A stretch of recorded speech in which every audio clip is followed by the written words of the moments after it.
Good morning बच्चों।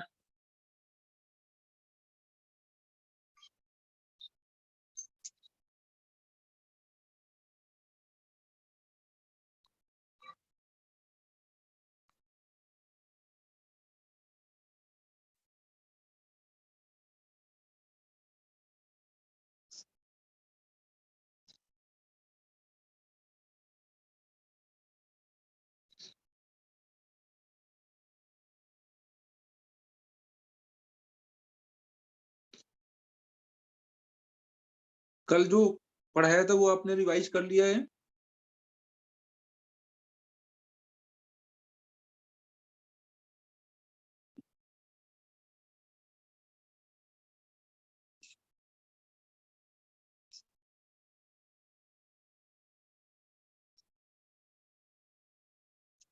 तो doubts मैं आज नहीं ले रहा हूँ, कल के कुछ डाउट्स रह गए थे तो वो कल लूंगा। आज मैं सोल्यूशन भी डालने वाला था, तो कुछ डाउट उससे कर लेना, फिर जो बचेगा वो कल डाउट ले लूंगा ना, क्योंकि इसी वीक का टाइम, अगले वीक थोड़े कम ही क्लास में लेंगे, इसमें जितना हो जाए रोटेशन, टेस्ट में भी आना है ना वो रोटेशन। ठीक है बच्चों, तो बचे हुए डाउट कल लूंगा, आज सोल्यूशन डाल दूंगा, तो कुछ डाउट ट्राई करना, अगर जो उससे हो जाए वो कर लेना।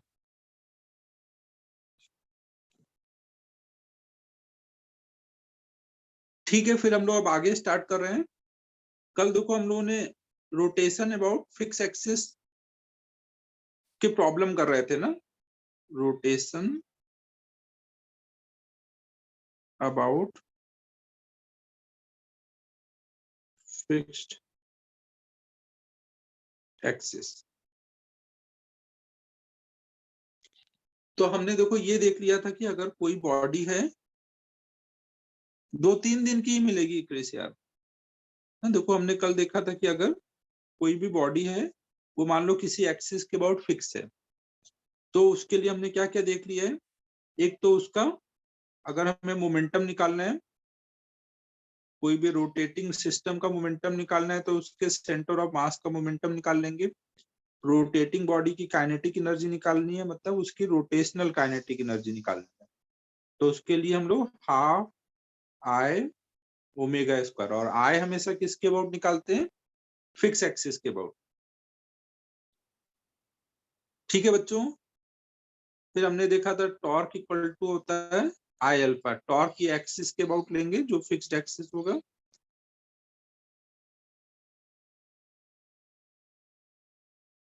रोटेटिंग बॉडी के लिए भी हम लोग F equal to M A लगा सकते हैं, लेकिन नेट एक्सटर्नल फोर्स बराबर होगा एम इंटू ए, ए मतलब ए ऑफ सेंटर ऑफ मास।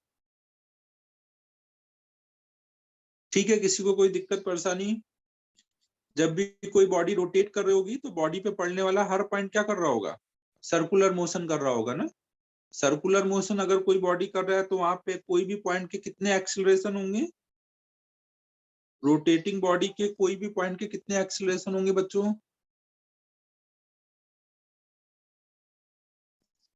2 है, एक हमारा सेंट्रीपिटल वाला और एक टेंजेंशियल वाला। सेंट्रीपिटल हम कैसे निकालेंगे? आर इंटू ओमेगा स्क्वायर करके।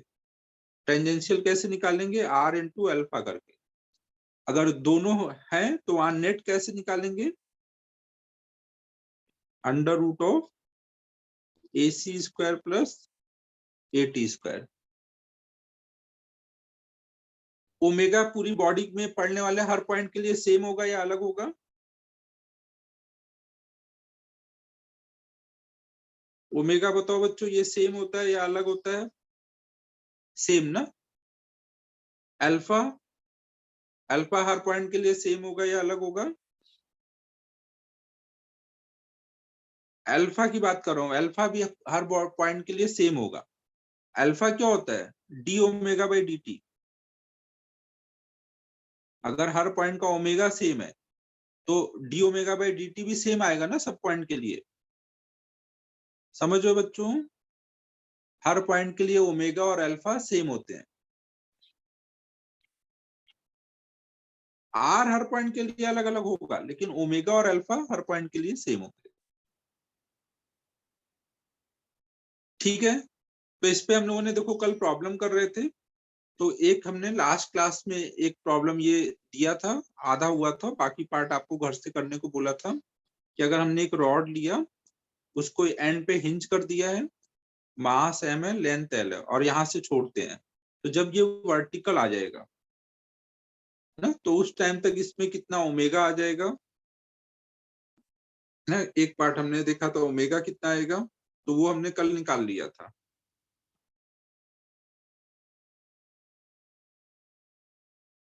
फिर दूसरा पार्ट मैंने क्या बोला था और क्या निकालना था, वो ये नंबरिंग ऊपर नीचे हो जाएगी, मुझे याद नहीं कल के मैंने किस ऑर्डर में दिया था। अल्फा निकालना था,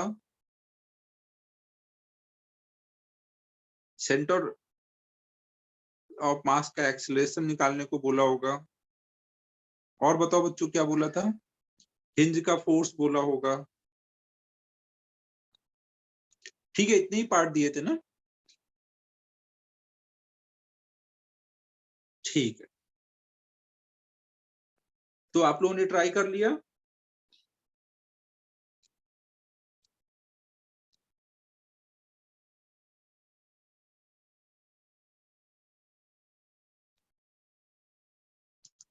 अल्फा कितना आया, 0। क्रिस बता रहा है 0। डायरेक्ट मैसेज नहीं करो यार, पब्लिकली ही करो।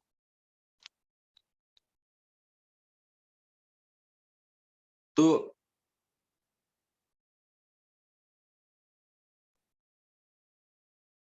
जानवी ये क्या बता रही है, अल्फा बता रही है या एसीएम बता रही है?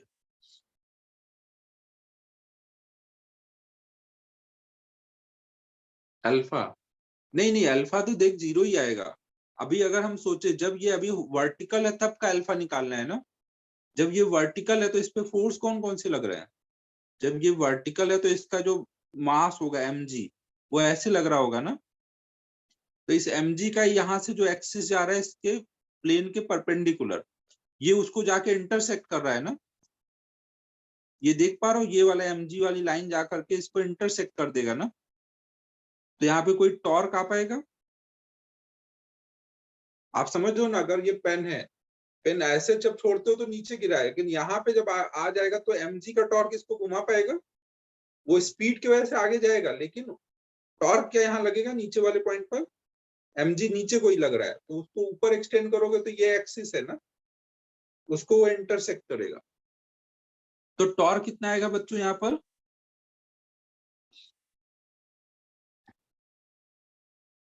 0 आ जाएगा ना। अब अगर टॉर्क 0 आ गया तो टॉर्क बराबर क्या होता है, आई इंटू अल्फा। क्या आई 0 हो सकता है, एंड के अबाउट रॉड का आई कितना आएगा,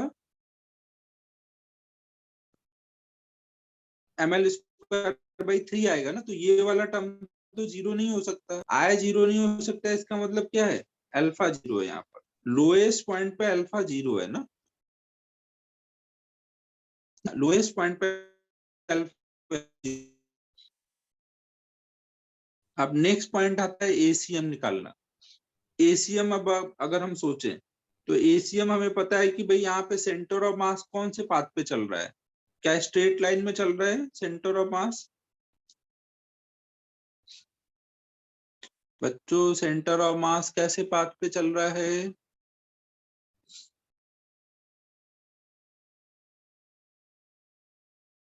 सर्कुलर।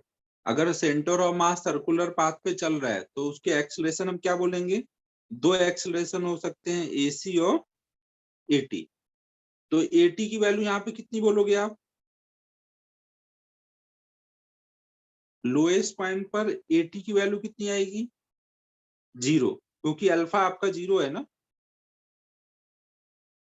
एसी कैसे निकालते हैं, एसी कैसे निकालेंगे बच्चों, आर ओमेगा स्क्वायर, सही बात है। एसी निकालने के लिए हम लोग क्या करेंगे, आर ओमेगा स्क्वायर। क्या ओमेगा 0 है इस बार, लोएस्ट पॉइंट पे जब नीचे जाता है तब उसकी एंगुलर स्पीड क्या 0 रहती है, नहीं। कल हम लोगों ने निकाला था ना, कल कितना आया था ओमेगा, कल हम लोगों ने सॉल्व किया था ओमेगा, बताओ बच्चों कितना आया था, √3g/L। √3g/L। तो क्या अब हम लोग AC निकाल सकते हैं? AC के लिए क्या क्या चाहिए? R चाहिए और ओमेगा चाहिए। R की वैल्यू कितनी है? R की वैल्यू कितनी है बच्चों? L/2। Very good. Omega square, अब ओमेगा की वैल्यू डाल दो, ये कितना आ जाएगा? 3g/L। स्क्वायर करोगे तो अंडर रूट हट जाएगा, तो AC आ गया 3g/2। और इसका डायरेक्शन किधर आएगा? सेंट्रीपिटल एक्सीलरेशन का डायरेक्शन किधर होता है?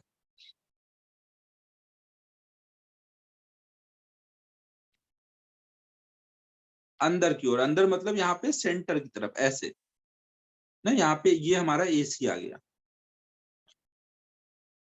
किसी को कोई दिक्कत परेशानी यहाँ तक सोचने में?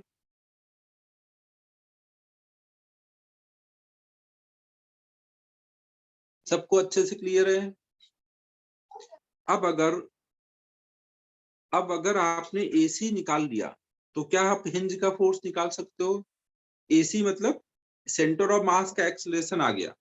AC हमारा यहाँ पे क्या है? ACM है ना, क्योंकि AT तो 0 है। अगर हमें ACM आ गया तो F=ma लगा करके क्या हम हिंज का फोर्स निकाल सकते हैं?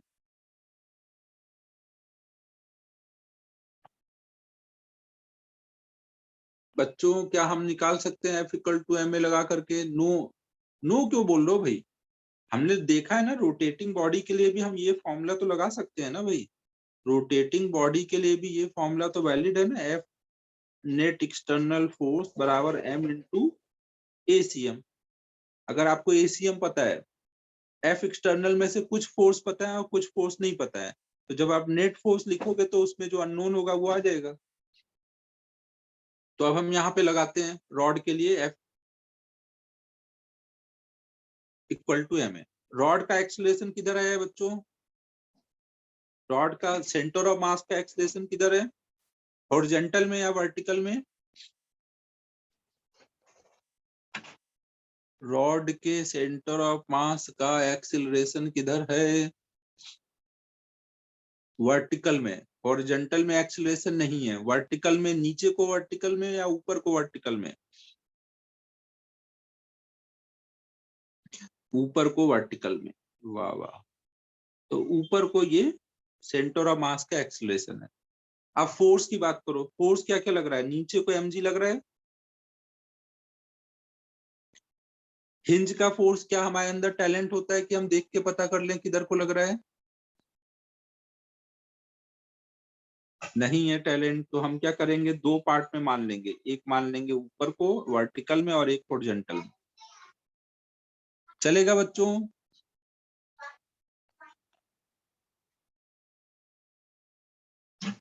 तो अब हमें क्या करना है? एक बार हॉरिजॉन्टल डायरेक्शन के लिए, हॉरिजॉन्टल है ना, हॉरिजॉन्टल के लिए हम लोग F=ma लगाएंगे। हॉरिजॉन्टल में फोर्स कितना है? इस हॉरिजॉन्टल हिंज फोर्स के अलावा और कोई फोर्स है हॉरिजॉन्टल में? नहीं है। हॉरिजॉन्टल में कोई एक्सीलरेशन है? हॉरिजॉन्टल में अभी सेंटर ऑफ मास का कोई एक्सीलरेशन है? नहीं है। तो इसका मतलब हिंज का फोर्स अभी कितना है हॉरिजॉन्टल डायरेक्शन में? सभी लोग एग्री है मेरी बात से? शून्य है। Very good.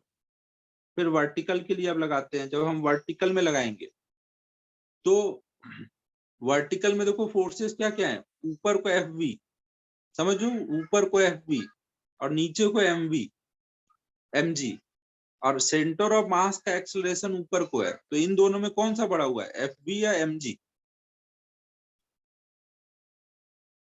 Fv बड़ा हुआ ना।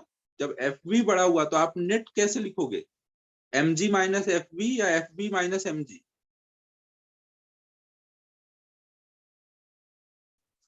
Fv minus mg। तो हम लिख देंगे वर्टिकल में नेट फोर्स है Fv माइनस mg।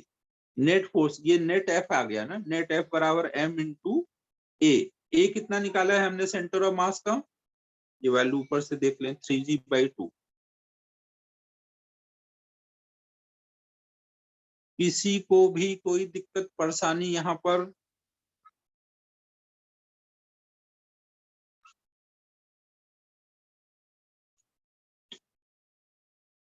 अब आपको वर्टिकल फोर्स पता चल चुका है, हॉरिजॉन्टल 0 है, तो नेट हिंज का फोर्स कितना बोलोगे? वर्टिकल वाला ही हिंज का फोर्स हो जाएगा ना, तो यही हमारा आंसर हो जाएगा। मजा आ रहा है बच्चों? समझ आ रही है मेरी बात, मैं क्या बोल रहा हूँ? कैसे रोटेटिंग बॉडी के लिए F = ma लगाना है?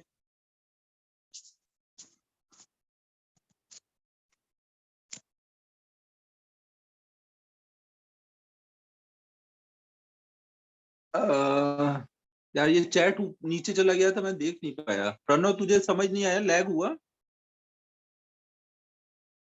प्रणव समझ आया? फिर से समझाऊं?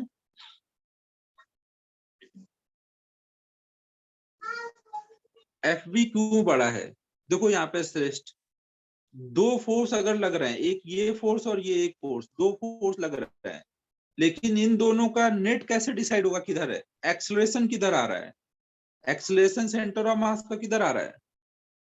ऊपर को आ रहा है ना, ऊपर को। तो ऊपर वाला फोर्स बड़ा होगा तभी ना नेट ऊपर को जाएगा। हमेशा एक्सेलरेशन किधर जाता है? जिधर नेट फोर्स का डायरेक्शन होता है ना।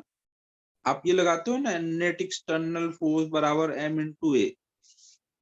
तो ए अगर ऊपर है तो नेट फोर्स भी ऊपर होगा ना। नेट फोर्स ऊपर कब आएगा? जब FB बड़ा होगा। जब FB बड़ा होगा mg से, तभी ना ऊपर आ पाएगा।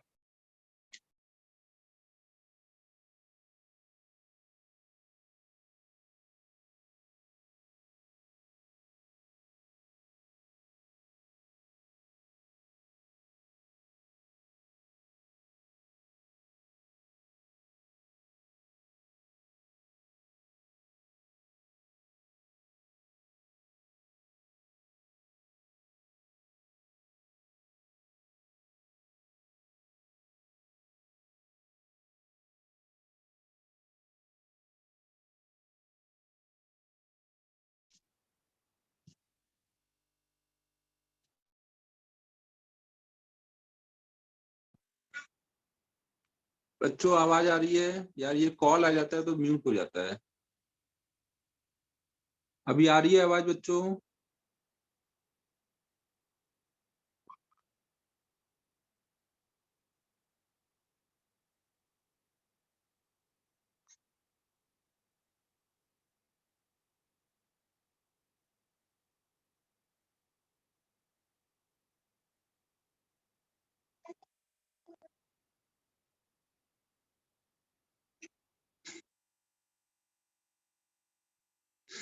ये आदित्य जी, आदित्य गोराने ही है ना?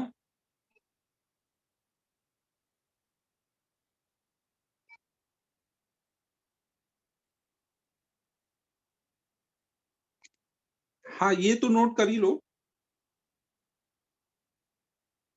कहाँ से नोट करना है आपको? यहाँ से कर लो नोट।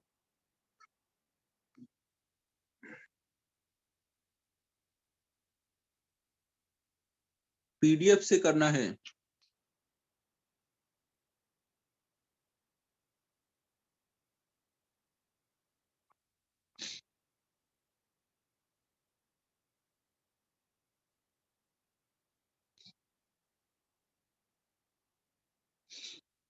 बच्चों अभी इधर बीच मैंने कुछ चीजें और फिजिक्स में कैसे इम्प्रूव करें उसके लिए सोचा है।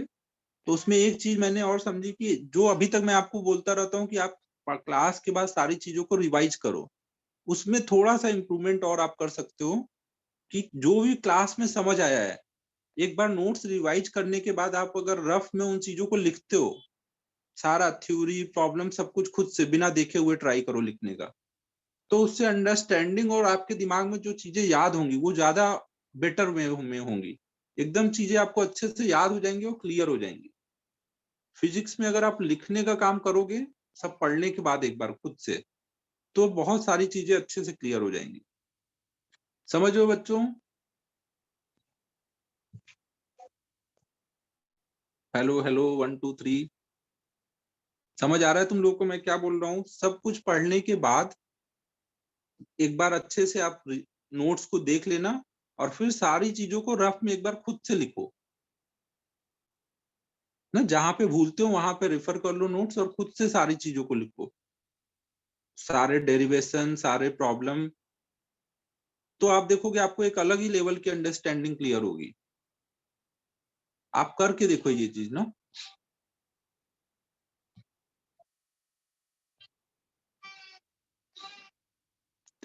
ठीक है बच्चों, फिर नोट हो गया।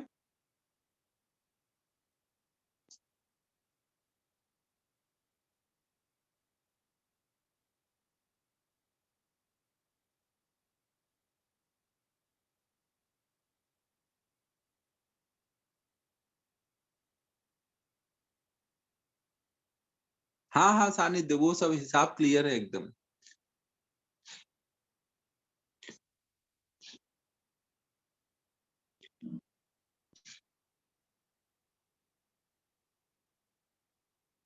वो मैं बोल रहा था कि जो भी पढ़ाया जाए, पढ़ने के बाद जो भी चीजें समझ आई हैं, आप उनको एक बार खुद से एक बार रफ में सारी चीजों को नोट करो।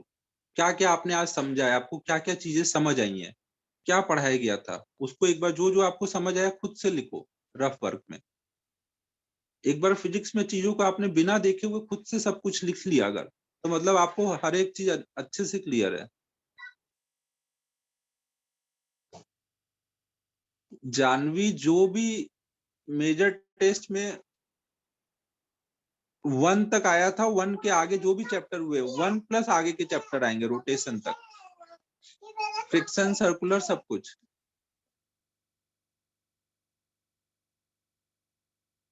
एक्सरसाइज 3 का डाउट इस बार मकर संक्रांति वाले दिन रखना है तो रख लेते हैं, क्योंकि फ्राइडे को इस बार गैप है, तो फ्राइडे को रख सकते हैं।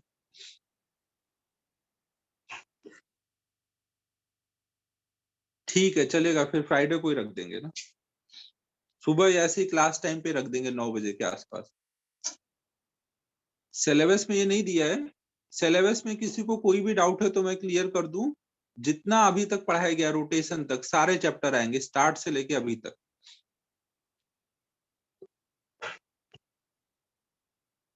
ठीक है बच्चों।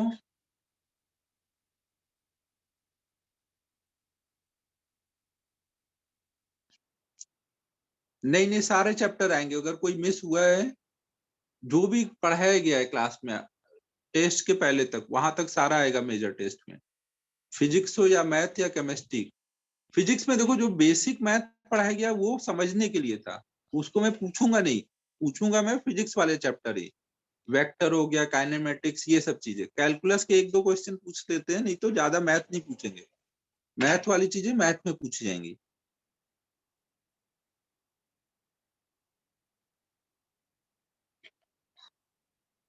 ठीक है बच्चों, यहाँ तक सबको क्लियर है। हाँ हाँ, जब तेरा नहीं है तो तू क्यों देगा मैथ का, तू बस मेंस वाला देना, और मेंस में भी केवल फिजिक्स केमिस्ट्री का। अब हम लोग आगे चलते हैं। अब देखो आगे जब हम लोग चल रहे हैं तो अभी देखो हमने क्या क्या किया, आपको मैंने 2 क्वेश्चन कराए।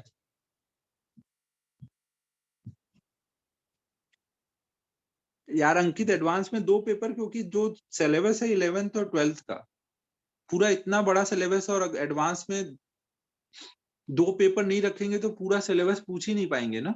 एक फर्स्ट एक पेपर में एक सब्जेक्ट के 18 क्वेश्चन होते हैं, 18 क्वेश्चन है, चैप्टर है 30, तो कैसे होगा जस्टिस, सारे चैप्टर पूरी तो पूछने हैं।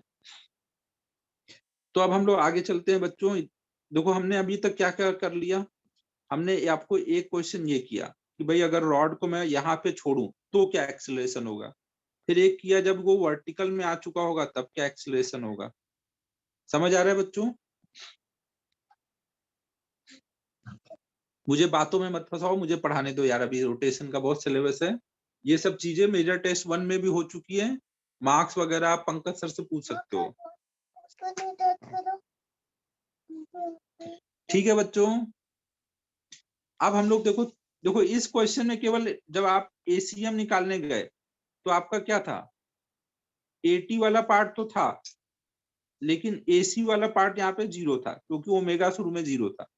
समझो बच्चों, तो जब इस क्वेश्चन में गए आप एसीएम निकालने, तो यहाँ पे एटी वाला पार्ट 0 था लेकिन ओमेगा आ चुका था, तो इसलिए एसी था।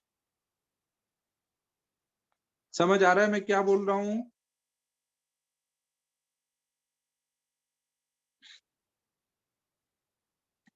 तो एक क्वेश्चन जिसमें 80 था, एक क्वेश्चन जिसमें AC था, तो क्या अब ऐसा आप एक्सपेक्ट करते हो कि एक क्वेश्चन किया जाए जिसमें दोनों आए? क्या आप ऐसा एक्सपेक्ट करते हो? Very good. तो अब हम एक ऐसा क्वेश्चन करेंगे जिसमें AC और AT दोनों होगा। तो अब नोट करो अगला क्वेश्चन। एक रॉड ले लिया हमने जो कि ऐसे वर्टिकल खड़ा है और नीचे हिंज कर दिया। अब मैं अगर इसको हल्का सा डिस्टर्ब कर दूंगा तो ये क्या करेगा? क्या यहीं पे खड़ा रहेगा वो? ऐसे एक रॉड दिया, ऐसे नीचे हिंज है, और छोड़ूंगा तो क्या होगा? वो गिरेगा ना। समझो बच्चों, ऐसे छोड़ूंगा तो ये गिरेगा। तो जब ये गिर रहा होगा और गिरते गिरते, और ये गिरते गिरते क्या कभी हॉरिजॉन्टल पोजीशन पे आएगा? गिरते गिरते क्या कभी ये हॉरिजॉन्टल पोजीशन पे आ जाएगा? अगर इसका मास ml, लेंथ l है, तो जब वो इस पोजीशन पे आ जाएगा तो इस टाइम पर आपको बताना है ना, ऐसे गिरते गिरते जब ये यहाँ आ जाएगा, उसमें ओमेगा कितना आ चुका है?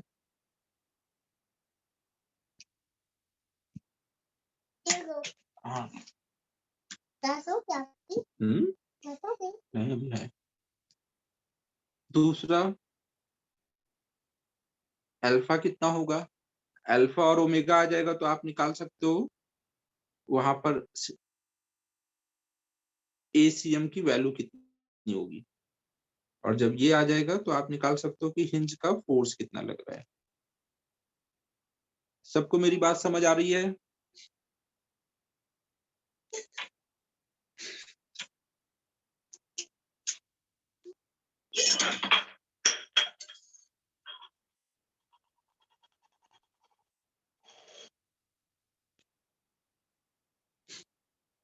बच्चों ट्राई करो।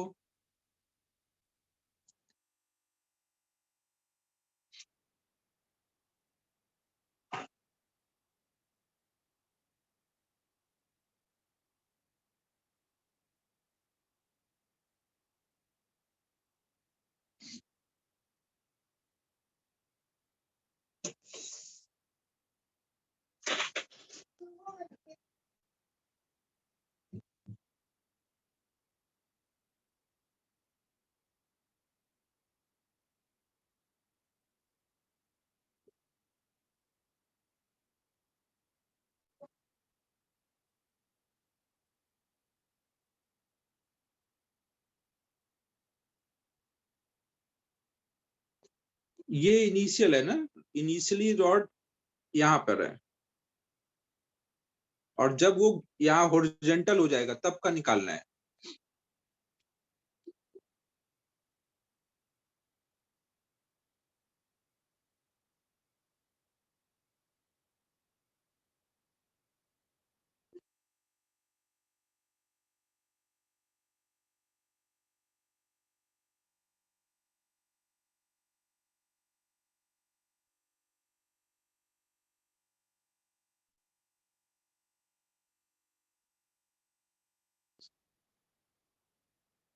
हाँ, ओमेगा सही बताया क्रिस ने।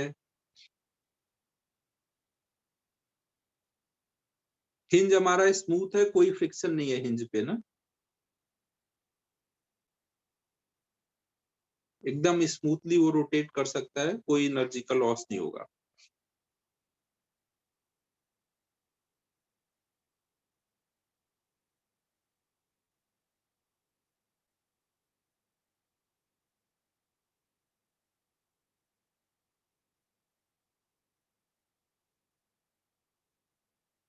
नई प्रज्ञा, कुछ गड़बड़ हुआ है, फिर से चेक करो। जैसे कल किया था एनर्जी कंजर्वेशन वैसे सॉल्व करो। ओमेगा अब लगभग सबने निकाल लिया होगा। अब बता रहा हूँ, ओमेगा देखो क्यों आएगा, ये जब ऊपर से हम ऐसे छोड़ रहे हैं तो नीचे गिरने में, हाँ सही है जानवी, जब ये नीचे गिर रहा है तो क्यों उसमें एंगुलर स्पीड आ रही है?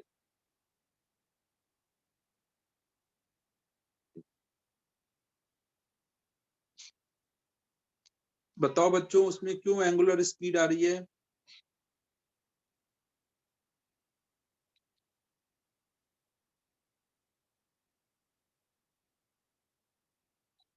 Gain in kinetic, angular speed आ रही है मतलब काइनेटिक एनर्जी आ रही है, बट वो क्यों आ रही है? क्योंकि पोटेंशियल एनर्जी का क्या हो रहा है?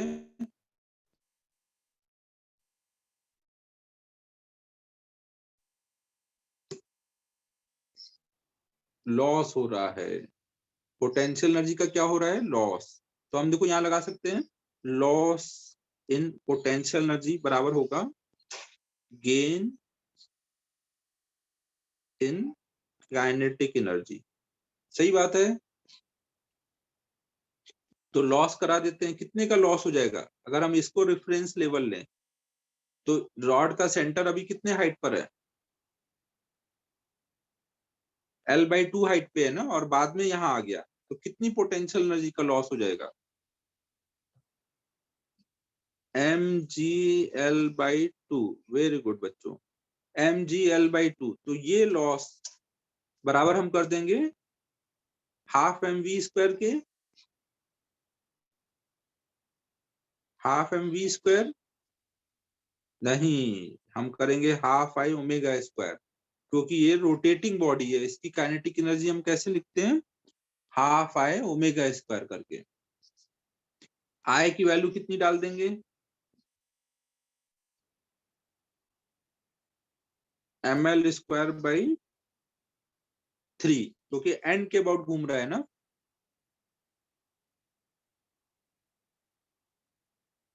अब इसको सॉल्व करेंगे तो ओमेगा की वैल्यू आ जाएगी, जैसे लास्ट क्लास में किया था सेम वही आंसर आ जाएगा, √3g/L। किसी को भी कोई दिक्कत परेशानी? किसी को भी कोई दिक्कत परेशानी नहीं है या नहीं है?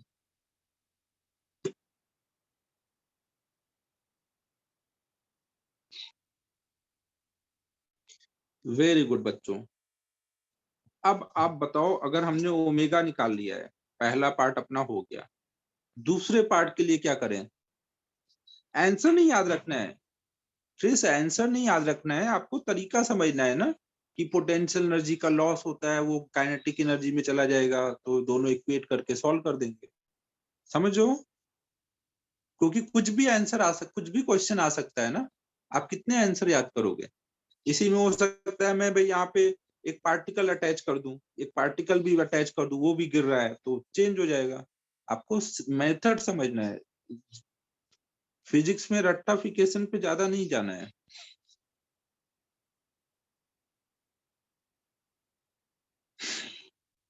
आप देखो यहाँ पे एक सर्वेश ने खतरनाक डाउट पूछा हुआ है कि ये तो है वर्टिकल सर्कुलर मोशन, तो क्या हम यहाँ पे हाफ mv² लगा सकते हैं?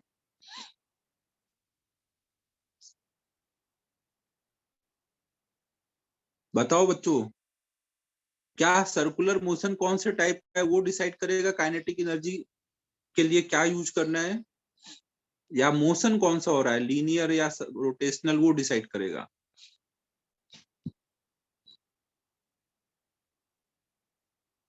मोशन कैसा हो रहा है ना, अगर लीनियर मोशन हो रहा है, ट्रांसलेशनल मोशन हो रहा है तो हाफ mv², रोटेशनल हो रहा है तो half I omega. Circular motion vertical है या हॉरिजॉन्टल, इससे थोड़ी फर्क पड़ता है। सर्वेश समझ आया मैं क्या बोल रहा हूँ?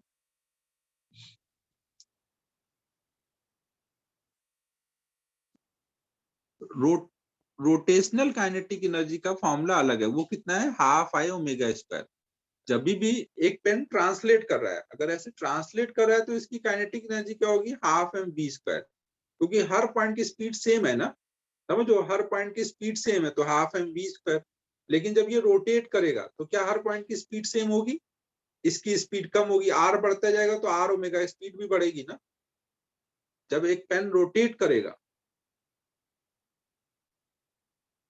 हाँ सर्वेश, लेकिन वहां पे देखो पार्टिकल होता था, पार्टिकल, एक पार्टिकल की तो एक ही स्पीड होगी ना। देखो वहां पे क्या रहता था, जैसे एक पार्टिकल को आपने स्ट्रिंग से अटैच किया, तो आप स्ट्रिंग की कोई एनर्जी नहीं है, स्ट्रिंग तो लाइट है, एक ही पार्टिकल है ना, तो एक पार्टिकल की v स्पीड से जा रहा है तो एनर्जी कितनी होगी, हाफ एम वी स्क्वायर। लेकिन अगर आप एक रॉड लोगे ना, एक रॉड ले लोगे, तो रॉड को आप क्या मानोगे, ये बहुत सारे पार्टिकल से मिलके बना है, नहीं ये बहुत सारे पार्टिकल हैं। हर पार्टिकल की स्पीड क्या होगी, इसकी कुछ अलग होगी v1, इसकी कुछ v2, इसकी कुछ v3। हर का डी मास ले लो m1 m2 m3, तो सबकी काइनेटिक एनर्जी लिखोगे half m1 v1 square, half m2 v2 square, और सब ऐड करोगे तो ऐड करके ये कितना आ जाएगा, हाफ आई ओमेगा स्क्वायर। समझ रहे हो ना सर्वेश, वहां पे एक ही पार्टिकल था तो यही रह गया, लेकिन यहाँ पे बहुत सारे पार्टिकल है ना रॉड में। रॉड में जब घूमता है तो हर पॉइंट की स्पीड कैसे निकालते हो, आर ओमेगा। आर सेम होता है लेकिन ओमेगा सेम होता है, लेकिन आर सबका अलग अलग है ना, आर सबके लिए अलग अलग आएगा। समझ आ गया अच्छे से।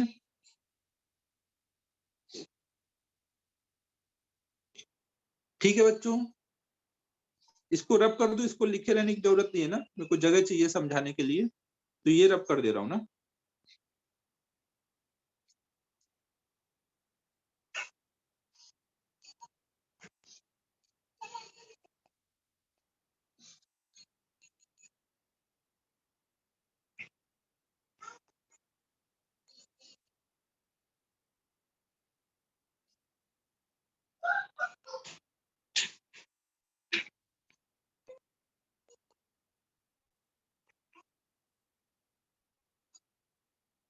तो अब हम आते हैं अपने अगले पार्ट पे। अगला पार्ट है हमारा अल्फा निकालने का। क्या आपने अल्फा निकाल लिया, जब रॉड हॉरिजॉन्टल हो जाएगी तो क्या हम अल्फा निकाल सकते हैं, रॉड ऐसे अभी हॉरिजॉन्टल हो गई है,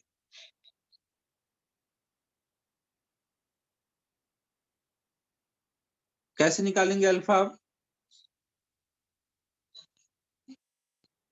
torque equal to I alpha. Force कौन सा लग रहा है अभी यहाँ पर, mg लग रहा है। कितनी दूरी पर है mg, तो हम ये लगा देंगे फटाफट, torque equal to I alpha. Torque की वैल्यू लिख देंगे mg L/2, आई की वैल्यू लिख देंगे ml²/3 इंटू अल्फा।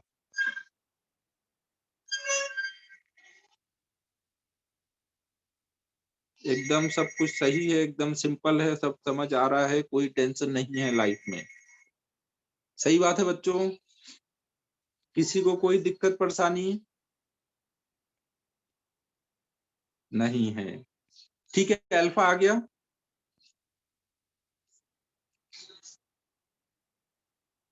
अब अल्फा आ गया तो अल्फा और ओमेगा दोनों आ गया, तो अब हम थर्ड पार्ट के बारे में सोच सकते हैं।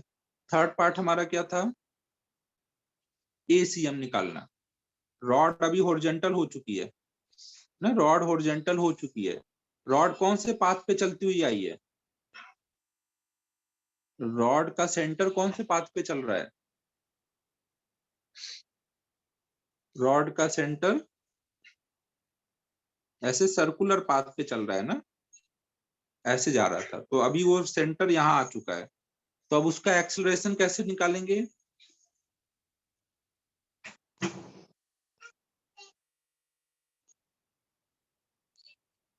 एक्सेलरेशन के लिए क्या करेंगे बच्चों, सर्कुलर वाला एक्सेलरेशन का कॉन्सेप्ट सोचेंगे। सर्कुलर में एक्सेलरेशन क्या क्या होते हैं, एसीएम हमें निकालना है और सर्कुलर मोशन हो रहा है, तो इसलिए हम एसीएम के लिए एसी और एटी सोचेंगे। एसी और एटी, एसी की वैल्यू कितनी बोलोगे बच्चों, आर ओमेगा स्क्वायर। क्या ओमेगा है, क्या ओमेगा है बच्चों, हाँ तो इस बार एसी रहेगा। आर अल्फा, क्या अल्फा है,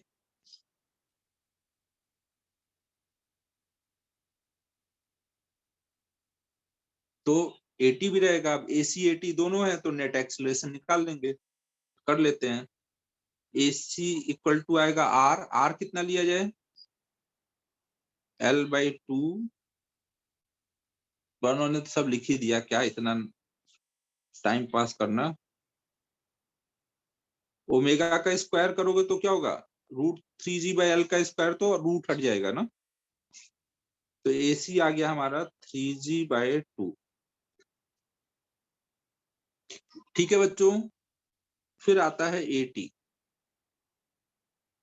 एटी कितना होगा, आर अल्फा, आर मतलब L/2, अल्फा मतलब 3G/12।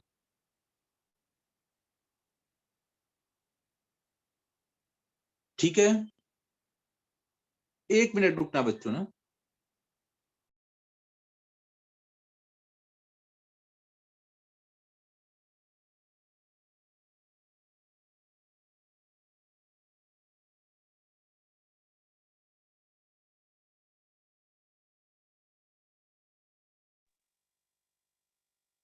बच्चों यहाँ तक किसी को कोई दिक्कत परेशानी, ACAT निकल जाएगा आराम से।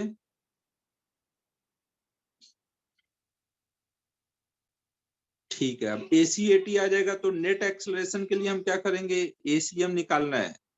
तो हम कर दें 3G/2 प्लस 3G/4, नेट कितना हो जाएगा, 3G/2 प्लस 3G/4। हिमानी है कि नहीं, हिमानी से डाउट पूछा जाए। हिमानी है क्या भाई क्लास में? अरे जानवी थोड़ा पेशेंस रखो भाई।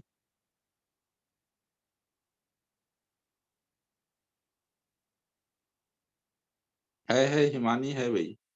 हिमानी बता ना क्या होगा, ACAT आ गया तो।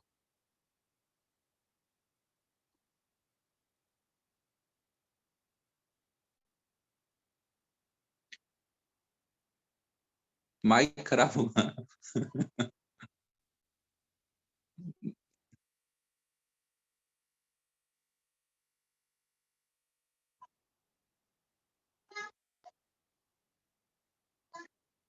कोई नहीं, ये हम लोग और श्रावणी से भी पूछ सकते हैं, श्रावणी भी अच्छे आंसर देती है। श्रावणी ऐसा आंसर देगी जो यूनिवर्सली ट्रू होगा। श्रावणी, ACAT आ गया तो नेट निकालना है, क्या किया जाए बेटा बताओ।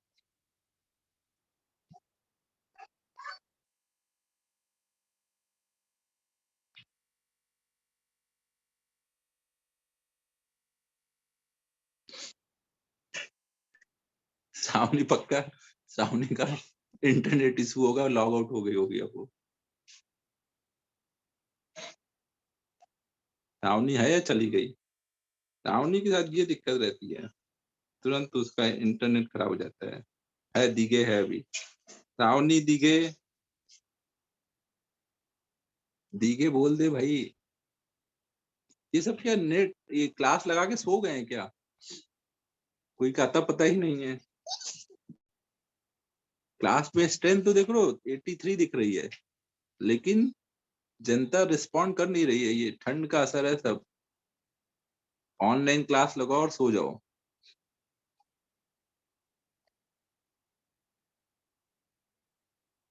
देख लो इन लोग, ये लोग है नहीं, ये LT है ये क्लास में, लेकिन ये बस लगा दिया है सुबह उठ के क्लास।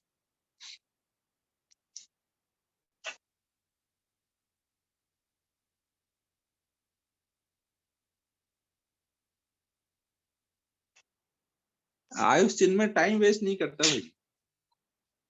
चिन्मय बेटा हो गया तुम्हारा, चलें आगे। तो जैसा कि हमें पता है ACAT अगर पता है तो हम लोग क्या कर लेंगे, दो वेक्टर है ना, वेक्टर के अगर 90 डिग्री पे दो वेक्टर है तो उनका नेट कैसे निकालेंगे, √A² plus B² plus 2AB cos theta वाला टर्म, थीटा 90 है ना तो 0 हो जाएगा। सबको क्लियर है?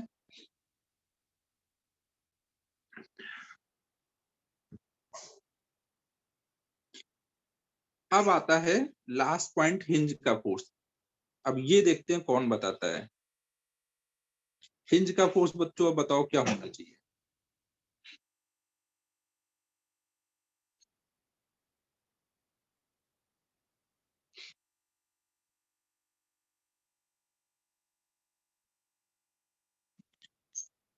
देख लो यहाँ एक्सेलरेशन AC किधर को आया है, सेंटर की तरफ होगा ना AC, और ये ऐसे घूम रहा है तो टेंजेंशियल एक्सेलरेशन किधर होगा, इधर को ना।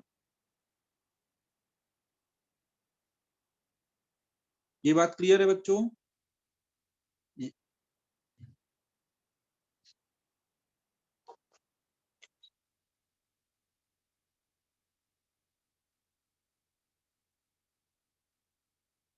हाँ निकेत, वेरी गुड।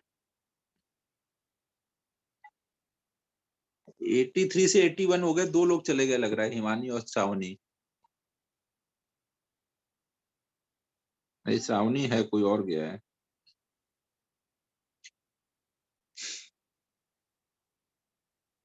अरे ये कहाँ से कॉस थीटा बीटा लेके आ रहे हो? देखो बच्चों, इस बार हमें पता है कि सेंटर ऑफ मास के 2 एक्सेलरेशन है।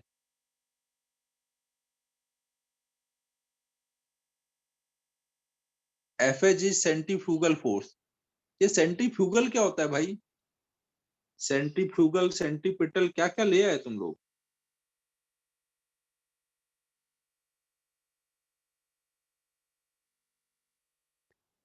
क्या सेंटर ऑफ मास के 2 एक्सेलरेशन है? ये सिद्धि भी आज, ये कौन आदित्य गोराने था ना, जो टाइम से केजी को ऐड सब्ट्रैक्ट कर सकता है, तो सिद्धि गुंजाल भी कल उसके बाद इंस्पायर हो गई है। ये आज लेंथ से एक्सेलरेशन को सब्ट्रैक्ट कर रही है। सिद्धि बेटा क्या हुआ?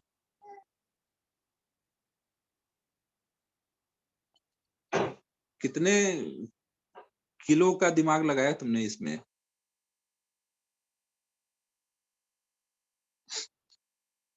न्यू लॉ, गोराने प्रिंसिपल। तो बच्चों अब देखो, देखो भाई कई बार हम लोग सॉल्व करते हैं तो हो सकता है हमसे कोई मिस्टेक हो जाए, तो अपने को क्या करना है, अपना कॉमन सेंस हमेशा ओपन रखना है, जो आजकल रेयर होते जा रहा है। कि भाई अगर कुछ आंसर में गलत दिख रहा है, कि भाई सीधा सीधा दिख रहा है कि भाई लेंथ में मास ऐड हो रहा है, तो समझ जाओ भाई ये गलत हुआ है, कुछ सही करो उसको। नहीं ये नहीं कि वही आंसर टिक करके चले आए। कई बार हो जाती है गलतियां, तो कॉमन सेंस हमेशा लास्ट में आंसर क्रॉस चेक जरूर से कर लो कि ऐसा कोई कॉमन सा मिस्टेक तो नहीं हुआ है। अब बच्चों यहाँ पे बताओ, हमें एसी एटी पता है, और हमें पता है कि एमजी तो लगेगा ही लगेगा। ऐसा तो है नहीं कि भाई कोई ग्रेविटी वाला स्विच है जो बंद कर दिया जाए तो ग्रेविटी लगना बंद हो जाए। You can not ignore gravity ना, आपको पता ही होगा। तो एमजी नीचे लग रहा है,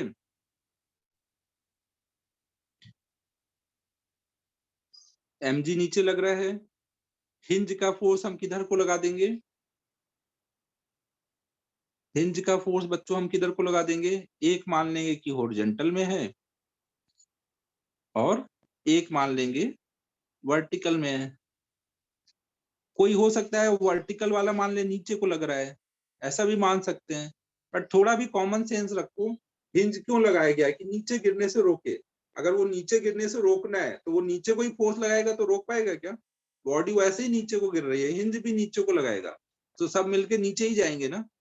अगर हमें बॉडी को रोकना है, हिंज लगा के हम क्या करते हैं, नीचे गिरने से रोकते हैं ना, तो हिंज ऊपर लगाएगा तभी ऐसा हो पाएगा ना। तो इसलिए मैंने वर्टिकल फोर्स ऊपर को लिया है, ना कि नीचे को।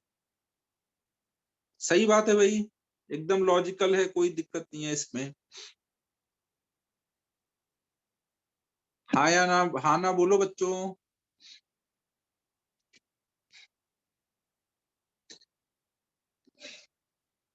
तो अब मुझे बताओ, अब मैं F equal to M A जब लगाऊंगा, तो मैं F equal to M A किधर के लिए लगाऊं? जिधर मन उधर के लिए लगा दूं, या हॉरिजॉन्टल में अलग लगाऊं, वर्टिकल में अलग लगाऊं?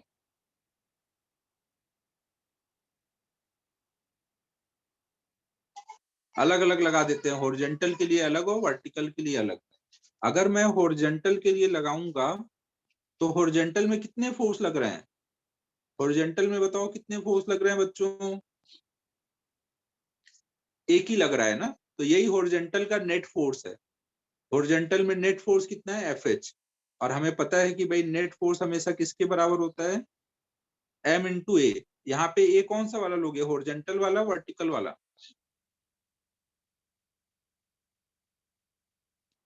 हॉरिजॉन्टल। हॉरिजॉन्टल में कौन सा एक्सलेशन है? एसी ना। तो अब यहाँ लिख दो एम इंटू ए सी। ए सी कितना निकाला था हम लोगों ने? 3g/2। तो ये हमारा आ गया 3/2 mg। नहीं समझा, नहीं समझा, नहीं समझा भाई, सब ऊपर से उड़ गया। सिद्धि को कुछ समझा नहीं भाई। अरे सिद्धि, यहाँ मास को लेंथ से ऐड कर रहे हैं, इसमें क्या समझना है, कुछ भी बोल देता हूँ।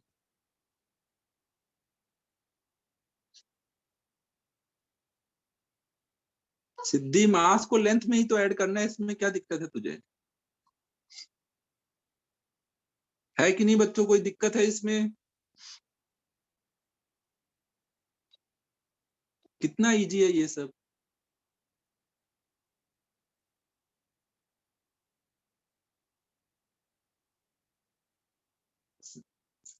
ये यार डायरेक्ट मैसेज नॉट अलाउड है सिद्धि।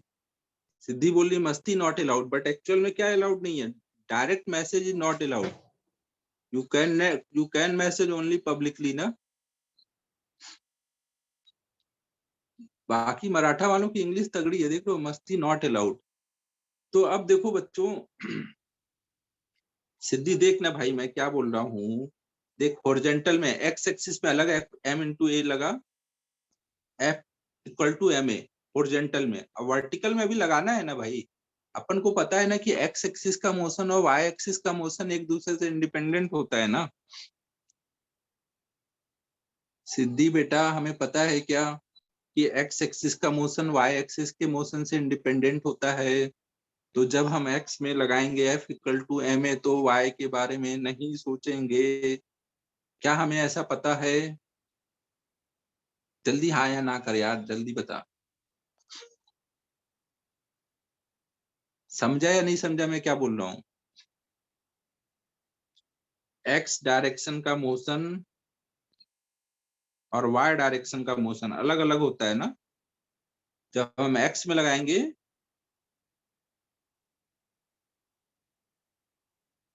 अब देखो सिद्धि ने नया, एक तो ये डायरेक्ट मैसेज कर रही है, ये डाउट तो बहुत जबरदस्त पूछ रही है। डाउट देखते ही तुम लोग को मजा ही आ जाएगा, लेकिन ये सब वैसे मैसेज कर रही है। ये डाउट फिर से रिपीट कर तू पब्लिकली एक बार, थोड़ी बेइज्जती करते हैं सिद्धि की। जल्दी डाउट रिपीट कर पब्लिकली, जल्दी करना भाई। अब वही करना पड़ेगा यार, डायरेक्ट मैसेज इग्नोर ही करना पड़ेगा, लोग मेरी बात को सीरियसली ले नहीं रहे हैं। सिद्धि ने देखो अभी नया लॉ निकाला है, गोराने लॉ के बाद अब नया लॉ आया है सिद्धि लॉ। इस लॉ के अकॉर्डिंग ये जो वर्टिकल में फोर्स है, ये एक्चुअल में हॉरिजॉन्टल में फोर्स है।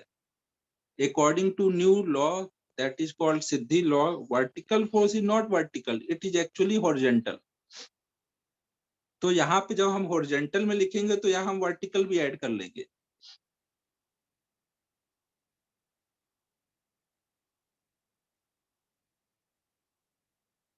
सिद्धि बेटा, ये हॉरिजॉन्टल फोर्स तो यही हुआ ना। अपना लॉ अगर थोड़ी देर के लिए तू हटा दे, तो हॉरिजॉन्टल वाला फोर्स मतलब ये, वर्टिकल वाला फोर्स मतलब ये। वर्टिकल मतलब ये वाई डायरेक्शन वाला फोर्स, और हॉरिजॉन्टल मतलब ये एक्स डायरेक्शन वाला फोर्स। ये बात तो आयुष तू सही बोल रहा है यार। ये नए नए लॉ आते जा रहे हैं और मेरा करियर खतरे में आ जा रहा है अब। सिद्धि, सिद्धि अब ऐसे डाउट क्लियर नहीं हो पाएगा, तू पहले अनम्यूट कर, मैं फटाफट समझाऊ, टाइम पास हो रहा है। सिद्धि अनम्यूट करो, फटाफट डाउट पूछ, तुझे क्या पूछना है।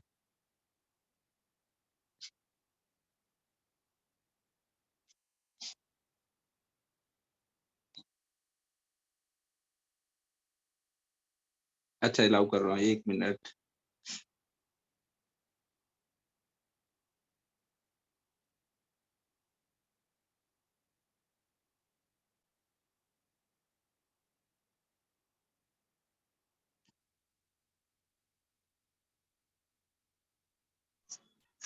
हाँ हाँ सर। हाँ बता भाई, जो वर्टिकल का फोर्स है वो वर्टिकल में है या हॉरिजॉन्टल में है? सर वो नहीं, हाँ हॉरिजॉन्टल में एफ एच और एसी दोनों लगेंगे ना, वो डाउट था। अच्छा अच्छा, एफ एच और एसी दोनों लगेंगे, ये नया लॉ है, ओके। समझो बच्चों, एफ एच और एसी समझो, इसका अब नया लॉ क्या है कि अगर हमने एक पार्टिकल लिया और उस पे हमने इधर को फोर्स लगाया, तो वो एक्सेलरेशन से समझेगा, चलेगा। तो अब ये बोलेगी फोर्स भी है और एक्सीलरेशन भी है, तो दो फोर्स हो गए, एक ही फोर्स से दो फोर्स हो गए। अब समझ जाइए, अगर मैंने m मास लिया और f फोर्स लगाया तो एक्सीलरेशन कितना आएगा, F/m। लेकिन अब मैं क्या बोलूंगा कि दो फोर्स है, एक ये और एक m इंटू ए करके एक निकालूंगा और फोर्स, और बोलूंगा नेट फोर्स कितना है, m प्लस m है।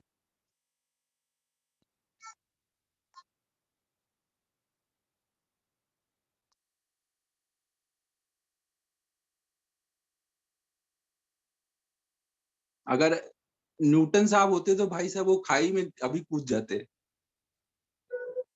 इतना इतना फिजिक्स की बेइज्जती बर्दाश्त नहीं कर पाते वो।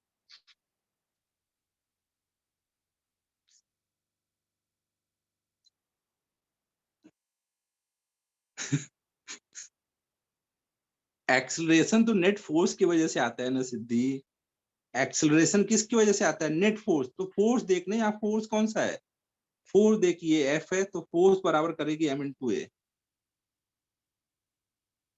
ठीक है, बाकी नाराज होने वाली कोई बात नहीं है, थोड़ा तो मजाक चलता ही है, तभी तो थोड़ा दिमाग लगा के सोचेगी, ये तो कुछ भी पूछेगी। तो थोड़ी बहुत बेइज्जती चलती है सिद्धि ना, कोई दिक्कत नहीं है इससे। तो अब हम लोग एक नया लॉ भी पा चुके हैं, गोराने लॉ के बाद सिद्धि लॉ। तेरा डाउट क्लियर हुआ सिद्धि अभी? नेट फोर्स बराबर होता है m इंटू ए। m इंटू ए मतलब क्या, नेट फोर्स होता है ना, वो अलग से एक फोर्स नहीं है। तो जो भी फोर्स लग रहा है नेट निकालो, वो बराबर होगा m इंटू ए के। अब हम लोग नया देखते हैं वर्टिकल। वर्टिकल में देखते हैं भाई अब क्या हो रहा है। तो वर्टिकल में देखो बच्चों क्या हो रहा है, नीचे को लग रहा है mg और ऊपर को लग रहा है fb। सही बात है, जो वर्टिकल में है वो वर्टिकल में है, जो हॉरिजॉन्टल में है वो हॉरिजॉन्टल में है। ये बेसिक लॉ है ना, मेरा वाला लॉ। तो अब नीचे mg लग रहा है, ऊपर fv लग रहा है, और एक्सेलरेशन किधर है यहाँ पर अभी, एक्सेलरेशन किधर है बच्चों वर्टिकल में, नीचे को। अगर वर्टिकल में एक्सेलरेशन नीचे को है, तो mg और fv में से नेट किधर होगा, नीचे को या ऊपर को, mg और fv में नेट किधर होगा बच्चों, mg की तरफ। वेरी गुड, श्रेष्ठ एकदम समझ गया अब इस बात को, नीचे की तरफ होगा ना, जिधर नेट फोर्स होगा उधर ही तो नेट एक्सेलरेशन आएगा। तो mg बड़ा होगा तभी तो नीचे आ रहा है। तो हम नेट फोर्स कितना बोलेंगे, तो हम बोलेंगे नेट फोर्स होगा mg minus fv plus m into A T. सही बात है सिद्धि, नेट फोर्स हम कितना बोलेंगे नीचे को, mg minus fv plus m into A T. किसी को कोई दिक्कत परेशानी नेट फोर्स निकालने में, दिमाग प्रोसेस नहीं कर पाया इतना ज्यादा हाई लेवल का कॉन्सेप्ट।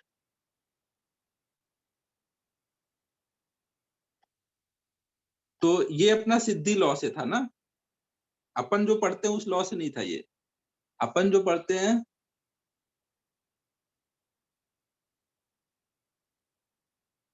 तो अपन के लॉ के according mg minus fv net force, और नेट फोर्स बराबर किसके होता है, m इंटू ए टी के।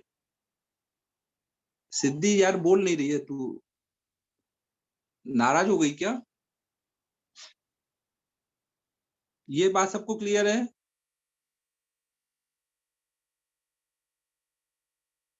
mg minus fv equal to m into A T. Siddhi कहाँ गई भाई,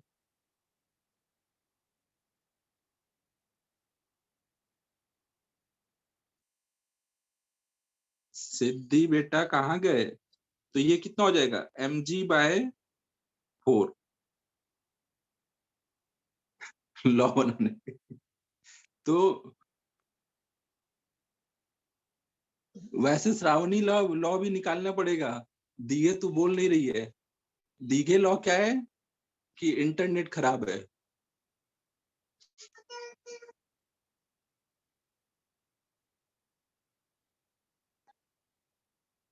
अब बच्चों हिंज का फोर्स कितना बोलेंगे, हिंज का हॉरिजॉन्टल फोर्स आ गया है और हिंज का वर्टिकल फोर्स आ गया, तो नेट फोर्स कितना बोलेंगे? अब ये दीघे लॉ के अकॉर्डिंग हम लोग सॉल्व करेंगे। अब दीघे फंसेगी। दीघे लॉ के अकॉर्डिंग बताओ हिंज का फोर्स कितना होगा? एफ पता है, वी पता है, तो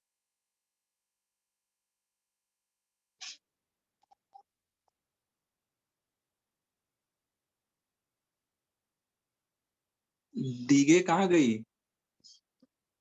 जल्दी बता, शर्माने की जरूरत नहीं है। अनम्यूट करूं क्या? या टाइम पास हो रहा है? मेरे को अब पढ़ाता हूँ मैं, अब टाइम पास नहीं करूंगा। देखो बच्चों, अब हम लोग क्या करेंगे? दो फोर्स है हॉरिजॉन्टल और वर्टिकल में, तो नेट कैसे निकालेंगे बच्चों? दोनों के स्क्वायर का सम का अंडर रूट। सही बात है। दो वेक्टर अगर है,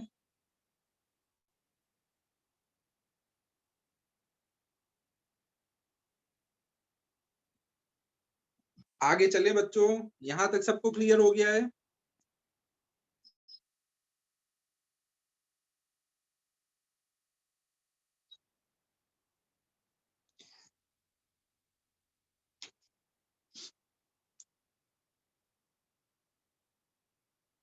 तो देखो, अभी हमने फिक्स एक्सिस के अबाउट रोटेशन देखा ना। अब हम लोग देखो कुछ पुली प्रॉब्लम करेंगे। पुली भी क्या होता है, एक एक्सिस में फिक्स कर देते थे और फिर उसमें मास दोनों साइड में सस्पेंड कर देते थे। तो अब हम इस लोग फिक्स एक्सिस में अब अगला टाइप देख रहे हैं, पुली प्रॉब्लम।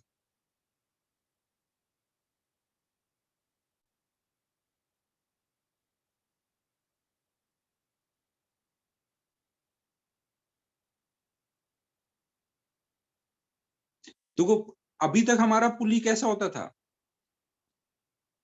अभी तक हमारा पुली गोल होता था, तो आगे भी गोल ही होगा।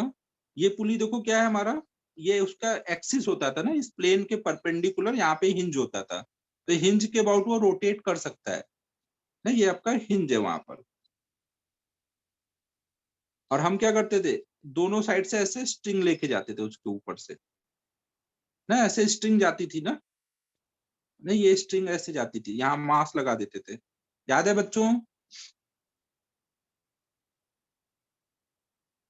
बच्चों, याद है ये? और देखो हम लोग पुली अभी तक कैसी लेते थे? पुली लेते थे स्मूथ ना, पुली होती थी स्मूथ और साथ में होती थी मासलेस। अगर पुली स्मूथ होगी तो वहां पर अगर पुली स्मूथ होगी तो वहां पे जो टेंशन हम लेते थे, इधर अगर T1 है इधर T2 है, तो ये T1 और T2 क्या होता था हमेशा? सेम। हमेशा देखो पूरे स्ट्रिंग में सेम टेंशन मानते थे ना। ये कब होता है? जब पुली आपकी कैसी होनी चाहिए? स्मूथ। और अगर बॉडी मासलेस है, अगर पुली मासलेस है, तो पुली पे नेट फोर्स कितना आएगा? F equal to M into A. अगर M आपका 0 है तो नेट फोर्स कितना आएगा? 0। तो पुली पे हमेशा नेट फोर्स हम 0 रखते थे। याद है बच्चों? पुली में दो चीजें ध्यान रखनी है, अगर पुली स्मूथ होगा तो पुली के दोनों साइड में टेंशन सेम होगा, और अगर पुली मासलेस होगा तो उस पर नेट फोर्स कितना रहेगा? 0। तो अब देखो हम लोग इस चैप्टर में अब जो पुली लेंगे वो ना तो स्मूथ होगा और ना ही मासलेस होगा। समझ आ रहा है बच्चों मैं क्या बोल रहा हूँ? ये हमारा LOM वाला पुली है। लॉज ऑफ मोशन में हम ये वाला पुली लेते थे, लेकिन रोटेशन में अब हम थोड़े से बड़े हो गए हैं इतने दिनों से पढ़ते पढ़ते। अब हमारा जो पुली होगा वो कैसा होगा? रहेगा तो अब भी ये गोल गोल बना नहीं सही से, तो मैं ऑनलाइन का थोड़ा फायदा उठा लेता हूँ। तो ये मैंने एक गोल पुली बना लिया। तो अब देखो बच्चों, इसमें ये बीच में यहाँ हिंज है ना। अब ये जो पुली है ये कैसा है? रफ है, मतलब इसमें सरफेस पे इसके फ्रिक्शन है। ठीक है बच्चों, सरफेस पे इसके फ्रिक्शन है, और साथ में अब इसका मास भी है। डेली लाइफ में आप ये वाला पुली कई बार देखे होगे कुएं से पानी निकालने में। देखा होगा आपने कुएं के यहाँ जो पुली लगा रहता है जिससे स्ट्रिंग जाती है, खींचते हैं जब पानी। डेली लाइफ में अपन को यही रहता है ना, मास वाला पुली रहता है और फ्रिक्शन भी रहता है। अब देखो अगर इसके ऊपर से एक स्ट्रिंग गई हुई है, स्ट्रिंग को थोड़ा भी मोटा बना देता हूं,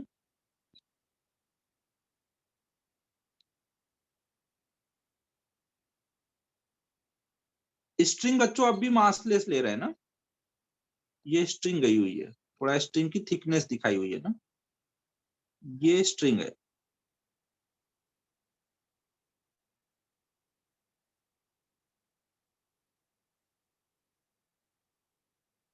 ठीक है, तो अब देखो ये कुएं से जब पानी निकालते हो तो क्या होता है, जैसे जैसे ये घूमता है स्ट्रिंग आगे बढ़ती है ना। समझो अभी तक क्या होता था, एलओएम में पुली घूमती नहीं थी, स्ट्रिंग स्लिप करके जाती थी क्योंकि फ्रिक्शन नहीं है ना।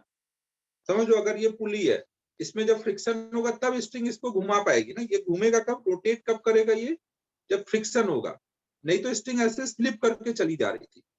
पीछे क्या रहता था, यहाँ पे क्या होता था, स्ट्रिंग चलती थी, ये स्ट्रिंग ऊपर जा रही है नीचे जा रही है, लेकिन पुली अपनी जगह घूमता नहीं था क्योंकि फ्रिक्शन नहीं था ना। लेकिन अगर फ्रिक्शन होगा, सफिशियंट फ्रिक्शन है, तो जब ये स्ट्रिंग आगे जाएगी, ये स्ट्रिंग मान लो ऊपर आ रही है, ये नीचे जा रही है, तो क्या होगा, ये अपने साथ साथ यहाँ पुली को भी आगे घुमाए ले जाएगी। जब पुली को आगे ले जाना चाहेगी तो क्या होगा, पुली यहाँ घूमने लग जाएगा ना।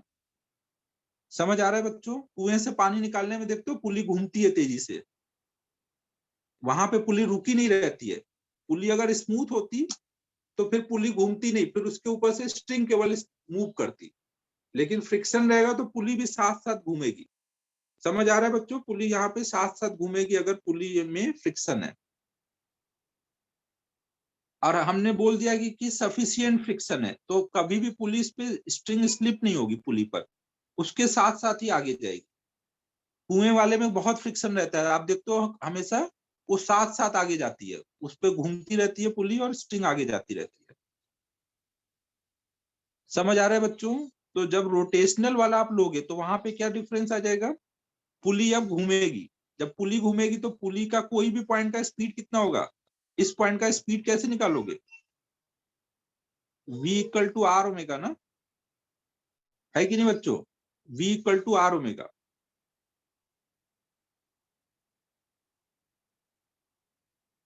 और अगर इसका एंगुलर एक्सीलरेशन अल्फा है तो टेंजेंशियल एक्सीलरेशन कितना हो जाएगा, टेंजेंट के लॉन्ग एक्सीलरेशन भी आएगा ना, आर अल्फा। अगर पुली का एंगुलर एक्सीलरेशन अल्फा है तो स्ट्रिंग का एक्सीलरेशन कितना हो जाएगा, आर अल्फा। जो भी देख लो, जो इस पॉइंट का एक्सीलरेशन होगा वही हर पॉइंट का होगा ना, जो इस पॉइंट की स्पीड होगी वही हर पॉइंट की स्पीड होगी। कुछ समझ आया बच्चों मैं क्या बोल रहा हूं।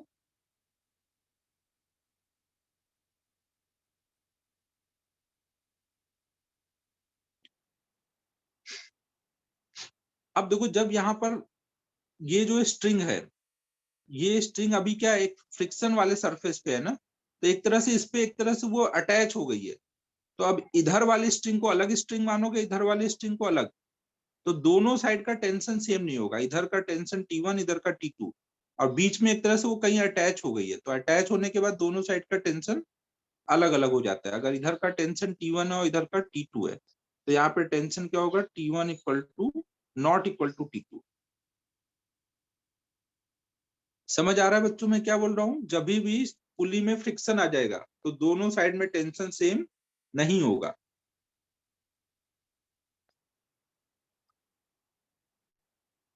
ठीक है बच्चों,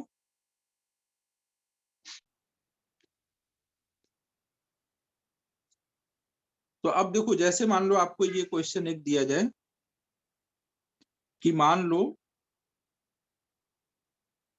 एक हमने पुली लिया, उसको इस पॉइंट पे हिंज कर दिया है, और इधर एक मास लगा दिया है M1, इधर एक मास लगा दिया M2। पुली को आपको डिस्क मानना है जिसका मास M है और रेडियस कुछ R है, तो हमें अब निकालना है कि ये किस एक्सेलरेशन से नीचे को जाएगा। ये अगर M1 मान लो बड़ा है M2 से, और ऐसे आप सस्पेंड कर दोगे तो क्या ये रुका रहेगा या नीचे जाएगा M1। बताओ बच्चों, अगर यहाँ पर पुली पर आपने M1 M2 दो मास ऐसे लगाए और M1 बड़ा है M2 से, तो क्या M1 नीचे जाएगा या रुका रहेगा? नीचे जाएगा। और पुली क्या होगी इस बार? पुली यहाँ पर रफ है ना, पुली रफ है, तो क्या वो रुकी रहेगी या वो भी साथ साथ घूमेगी फ्रिक्शन की वजह से?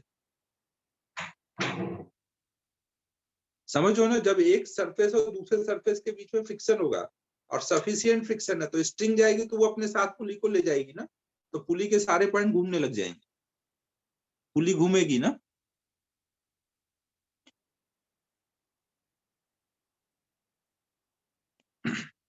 अब एक चीज और है, अगर ये वाला नीचे को ए एक्सेलरेशन से जाएगा तो ये वाला ऊपर को कितने एक्सेलरेशन से आएगा? ए से ही आएगा या ए से ज्यादा या ए से कम? ए से ही आएगा, नहीं तो स्ट्रिंग टूट जाएगी ना। जितने एक्सेलरेशन से ये नीचे जाएगा उतने से ये ऊपर आएगा ना। तो यहाँ पर ये ऊपर को ए से आ रहा होगा, ये नीचे को ए से जा रहा होगा। सही बात है बच्चों? सिद्धि तो अब कुछ बोल ही नहीं रही है भाई, समझ आ रहा है या नहीं आ रहा है? सिद्धि एक बार तो बोल दे भाई, समझ आ रहा है या नहीं? कहाँ गई?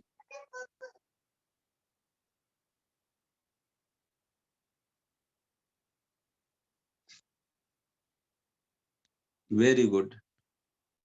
तो अब देखो बच्चों, यहाँ पर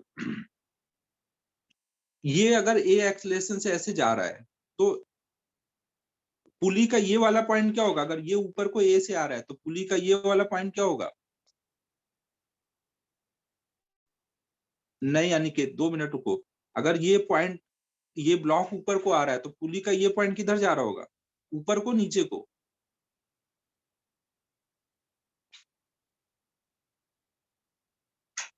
है, वो ये पॉइंट ऊपर को जा रहा होगा और ये पॉइंट नीचे को जा रहा होगा। नहीं, ये पॉइंट पुली का ऊपर को ए से जा रहा होगा, ये पॉइंट पुली का नीचे को ए से आ रहा होगा। स्ट्रिंग के सारे पॉइंट जा रहे होंगे ना ए से, इधर को सारे पॉइंट आ रहे होंगे नीचे को ए से, तो ये पॉइंट भी ऐसे ही आ रहा होगा। तो अगर स्ट्रिंग के सारे पॉइंट यहाँ पर ऐसे ए से टेंजेंशियली जा रहे हैं तो ये क्या हो रहा होगा? घूम रहा होगा ना अल्फा से, है कि नहीं बच्चों? यहाँ पर पुली क्या होगा? अल्फा से घूम रहा होगा। और अल्फा और ए में क्या रिलेशन आएगा? अल्फा और ए में बच्चों क्या रिलेशन होगा? ए इक्वल टू आर अल्फा ना।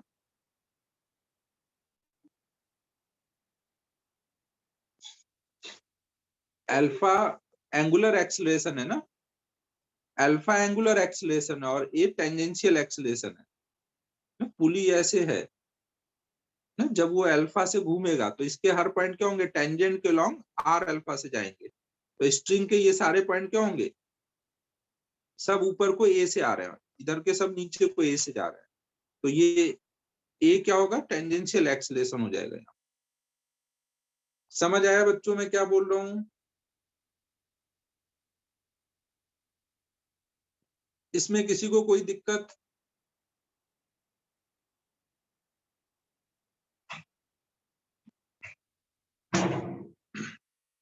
अब थोड़ा सा डायग्राम वहां पे बहुत ज्यादा कॉम्प्लिकेटेड हो गया तो नया डायग्राम बना लेता हूँ।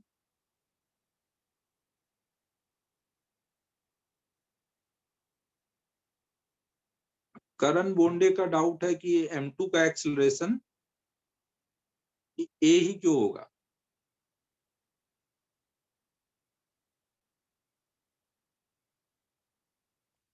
बोंडे जी तो क्या होगा फिर? अगर M2 का एक्सेलरेशन ए नहीं होगा तो 2A कर दिया जाए।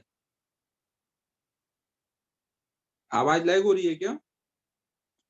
हेलो हेलो, 1 2 3 4 5 6 सब सही चल रहा है? अलग अलग होगा तो टूट जाएगी स्ट्रिंग ना, अलग अलग होगा तो स्ट्रिंग टूट जाएगी ना। अगर एक स्ट्रिंग है उसका एक एंड आगे को ए से जा रहा है तो बाकी स्ट्रिंग भी ए से ही जाएगी ना, नहीं तो टूट जाएगी ना। बोंडे जी सही बात है। तो अगर ये नीचे को ए से जा रहा है तो ये ऊपर को ए से जा रहा होगा।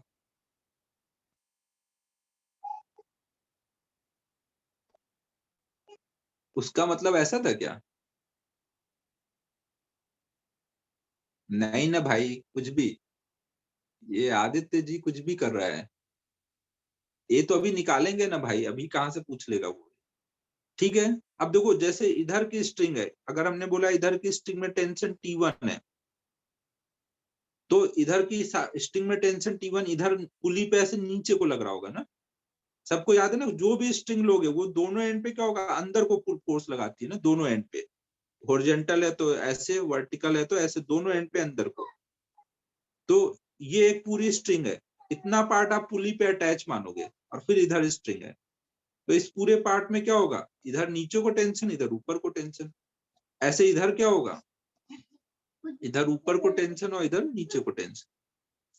ये T2 किस पे लग रहा है, ब्लॉक पे। ये T1 किस पे लग रहा है, ब्लॉक पे। और ये T1 T2 किस पे लग रहे हैं, ये वाला T1 T2 बच्चों किस पे लग रहा है,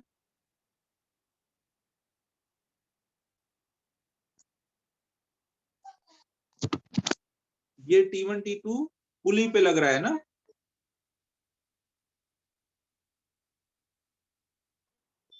ये वाला T1 इस ब्लॉक पे लग रहा है, ये वाला T2 इस ब्लॉक पे लग रहा है, और ये T1 T2 इस पुली पे लग रहा है ना। तो अब देखो यहां पर हम अब इक्वेशन लिखेंगे। याद है पुली प्रॉब्लम में हम क्या करते थे, दो ब्लॉक रहते थे तो दोनों के लिए F equal to ma equation लिख देते थे, न्यूटन सेकेंड लॉ। लेकिन यहाँ पे कितने ब्लॉक हो गए, तीन, M1 M2 और एक पुली भी आ गया ना। तीन लोग आ गए इस बार। LOM में तो पुली रुकी रहती थी, तो उसकी इक्वेशन नहीं लिखनी पड़ती थी। अब देखो, जो जिस टाइप का मोशन कर रहा है उसकी वो वाली इक्वेशन लिखेंगे, न्यूटन सेकेंड लॉ लगाएंगे। लेकिन ट्रांसलेशनल मोशन के लिए Newton second law, translational motion के लिए क्या लगाएंगे, F equal to ma। Rotational motion के लिए न्यूटन सेकेंड लॉ कैसे लगाओगे, रोटेशनल मोशन में न्यूटन सेकेंड लॉ कैसे लगाते हैं, torque equal to I alpha, है कि नहीं बच्चों। Torque equal to I alpha, तो पुली के लिए torque equal to I alpha लगाना है, और ब्लॉक के लिए F इक्वल टू ma लगाना है। सबकी इक्वेशन लिखेंगे और उनको ऐड करेंगे तो एक ही वैल्यू आ जाएगी। समझ आ रहा है बच्चों, अब क्या करना है, अब करते हैं तो समझ आएगा। देखो इस पे क्या फोर्स लग रहा है, नीचे को M1G, इस पे नीचे को M2G। तो M1 वाले के लिए क्या इक्वेशन लिखोगे, F इक्वल टू ma कैसे लिखोगे, M1 ब्लॉक की इक्वेशन बताओ।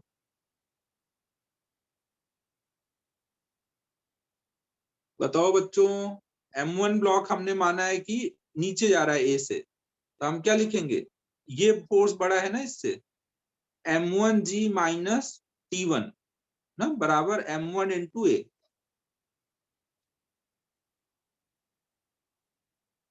M1G minus T1 equal to M1 into A. सही बात है।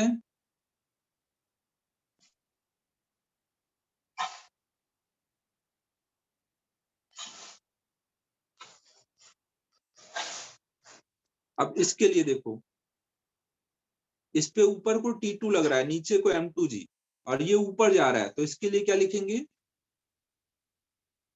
T2 minus M2G equal to M2 into ए।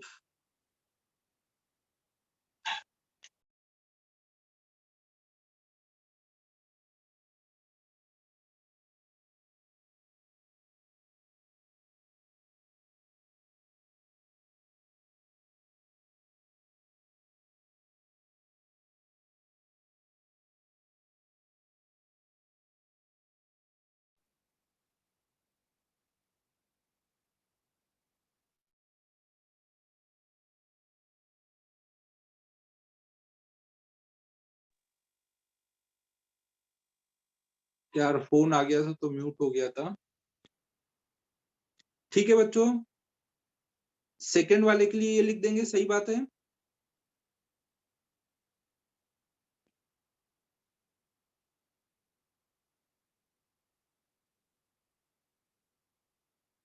अब इसके लिए बताओ, ये हमारी एक पुली है, पुली पे इधर T1 लग रहा है, इधर T2 लिख रहा है, तो इसके लिए टॉर्क इक्वेशन कैसी आएगी? पुली पे इधर T1 लग रहा है, इधर T2 लग रहा है, पुली आपकी क्या है, ऐसे फिक्स है अपने हिंज पर, यहाँ फिक्स है, और एक साइड से T1 फोर्स लग रहा है, एक साइड से T2 लग रहा है, और पुली किधर को घूम रही है? अगर ये वाला ब्लॉक नीचे जा रहा है तो पुली किधर को घूम रही होगी? क्लॉकवाइज या एंटी क्लॉकवाइज?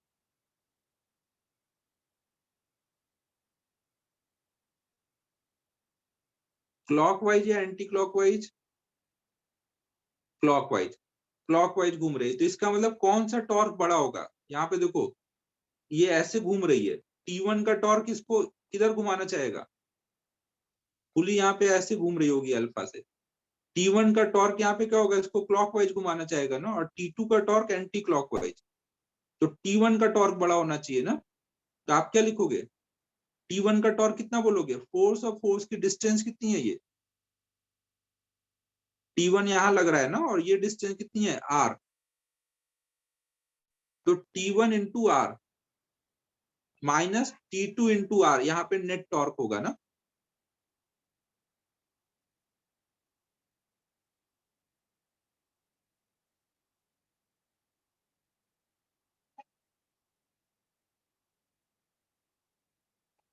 समझ आ रहा है बच्चों? T1R minus T2R equal to I alpha. देखो मैं ये बोल रहा हूं कि T1 का टॉर्क इसको कैसे घुमाएगा? T1 का टॉर्क इसको ऐसे घुमाएगा ना, और T2 का टॉर्क इसको ऐसे घुमाएगा, है कि नहीं? और ये घूम रहा है इधर को, तो कौन सा टॉर्क इसमें बड़ा हुआ? सॉरी, T2 का गलत बना दिया।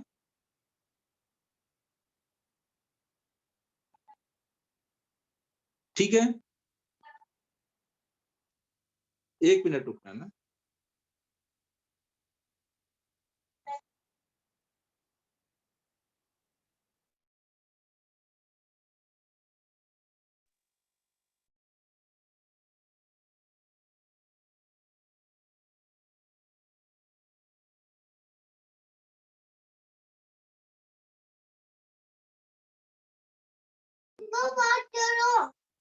हेलो बच्चों, देखो मैं क्या बोल रहा था।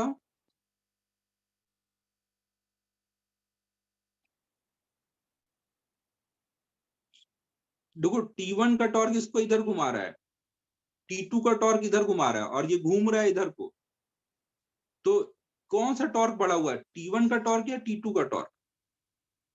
सौजन्या समझ आया मैं क्या बोल रहा हूँ? T1 का टॉर्क ना, तो जिधर जैसे F equal to M A लगाते हैं, जिधर ए रहता है उधर वाले को प्लस ले लेते हैं, तो वैसे torque equal to I alpha लगाएंगे, इधर जा रहा है तो इधर वाले को प्लस ले लेंगे और इधर वाले को माइनस, तो नेट टॉर्क कितना बोलेंगे? T1 का टॉर्क माइनस T2 का टॉर्क बराबर कर देंगे आई अल्फा, टोटल टॉर्क बराबर आई अल्फा। ठीक है बच्चों, अब R को कॉमन कर लो, ये हो गया T1 माइनस T2,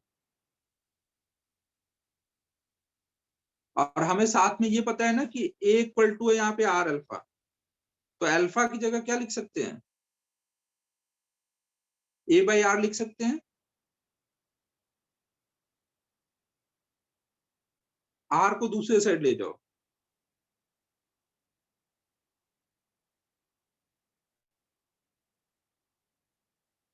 ठीक है। अब देख लो यहाँ पर तीन इक्वेशन है, यहाँ माइनस T1 है, यहाँ प्लस T1, यहाँ T2 माइनस T2, तीन इक्वेशन है, तीनों को ऐड करेंगे, तीनों को ऐड करेंगे तो क्या A आ जाएगा? इक्वेशन 1 2। बच्चों अच्छे से समझ आया ना? बाउंस तो नहीं हुआ ना? तीनों को ऐड कर दो, तो आपको देख लो जब तीनों को ऐड करोगे तो T1 कट जाएगा, T2 कट जाएगा, और सब ऐड होके इधर बच जाएगा। या एक मिनट रुको, मैं सबको अलग अलग लिख देता हूँ। अंडू किधर गया?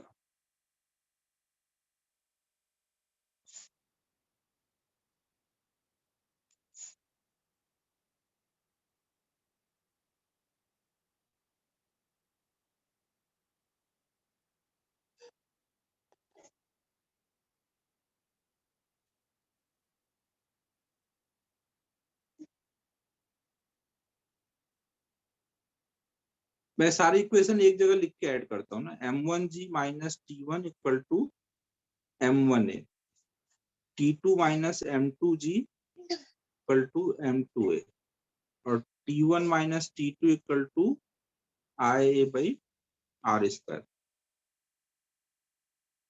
तीनों को ऐड करोगे तो क्या होगा, t1 t1 कट जाएगा, t2 t2 कट जाएगा।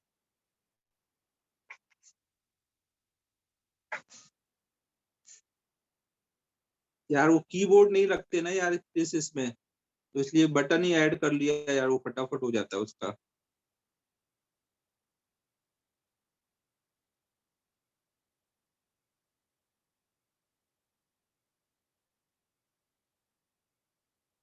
ऑल्ट F4 है, अंडू थोड़ी होता है, बेवकूफ मत बना यार, क्रिस कुछ भी कर रहा है। तो ये क्या हो जाएगा,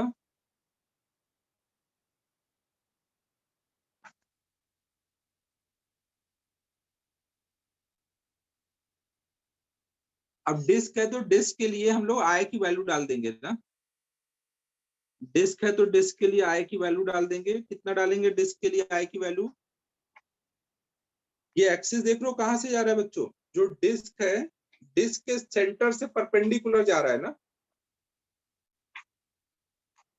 समझो बच्चों, टाइम नहीं, अभी टाइम पास नहीं करते हैं, बात जल्दी जल्दी करते हैं इसको। डिस्क है, डिस्क के सेंटर से उसके प्लेन के परपेंडिकुलर जा रहा है ना, तो डिस्क का आई कितना डालेंगे, समझो बच्चों, mr स्क्वायर बाई 2। हाँ, तो यहाँ पे आप बाद में डाल देना। तो आप देख लो ए की वैल्यू क्या आ रही है, ए की वैल्यू जैसे लास्ट टाइम अपन ने पढ़ा था, नेट पुलिंग फोर्स, याद है, net pulling force upon total mass. तो इस बार टोटल मास में देख लो नीचे डिस्क का मास भी ऐड हो रहा है, लेकिन डिस्क का मास लेना कितना है, आई बाय आर स्क्वायर, उसका एक्चुअल मास नहीं, आई बाय आर स्क्वायर लेना है। और जैसे पहले करते थे net pulling force upon total mass, वैसे सोच सकते हो। कुछ समझ आया बच्चों, कुछ समझ आया क्या बोल रहा हूं। तो इसको अच्छे से समझाने के लिए एक मुझे 2 मिनट का और क्वेश्चन कराना है, पीडीएफ भेज दूंगा ना बच्चों, 2 मिनट बस और। हाँ मैं पीडीएफ भेज दूंगा बच्चों, बस 2 मिनट का एक क्वेश्चन और करेंगे, फटाफट हो जाएगा। एक मान लो हमने स्ट्रिंग ली, एक पुली ली और इस पे स्ट्रिंग को रैप कर दिया है ना, इस पे स्ट्रिंग को रैप कर दिया है, और फिर दूसरे एंड पे लाके एक मास अटैच कर दिया। यहाँ पे हमने स्ट्रिंग को रैप किया हुआ है ना, कई बार वो घुमा करके रैप किया हुआ है, फिर एक मास अटैच कर दिया। पुली में सफिशिएंट फ्रिक्शन है, कोई स्लिपिंग नहीं होगी। पुली का मास m ले लेंगे, रेडियस r है, पुली को डिस्क मान लेंगे, और यहाँ पूछा जाए कि बताओ ब्लॉक कितने एक्सेलरेशन से नीचे को जाएगा। समझो ना, एक पुली में स्ट्रिंग रैप करके ब्लॉक से अटैच कर दो, छोड़ोगे तो क्या होगा, मास नीचे जाएगा और पुली घूमेगी ना। समझ पा रहे हो बच्चों मैं क्या बोल रहा हूँ। तो हमें एक्सेलरेशन निकालना है कि नहीं बच्चों। तो हम लोग कैसे सोचेंगे, हम यहाँ पे सोचेंगे टेंशन T इधर है, इधर टेंशन T है, इस पे क्या लगाएंगे, नीचे को mg लग रहा है, तो हम लिखेंगे mg minus T equal to m into A. इस पुली के लिए क्या लिखेंगे, एक ही टी लग रहा है ना, वो अल्फा से ऐसे घुमा रहा होगा, तो टी इंटू आर बराबर आई इंटू अल्फा, और हमें पता है ए इक्वल टू क्या होता है, आर अल्फा, तो अल्फा की वैल्यू ऊपर डाल देंगे इस इक्वेशन में।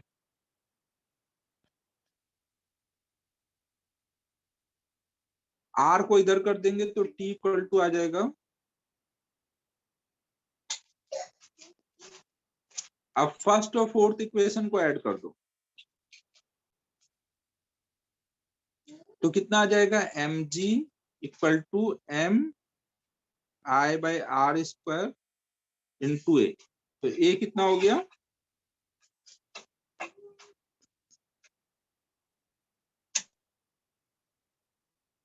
समझ आ रहा है। अब देख लो इस बार पुलिंग फोर्स कितना आ रहा है, पुलिंग फोर्स केवल ये mg था ना, तो net pulling force upon total mass, total mass में पुली का मास भी आएगा आई बाई आर स्क्वायर। कुछ समझ आया बच्चों में क्या बोल रहा हूँ?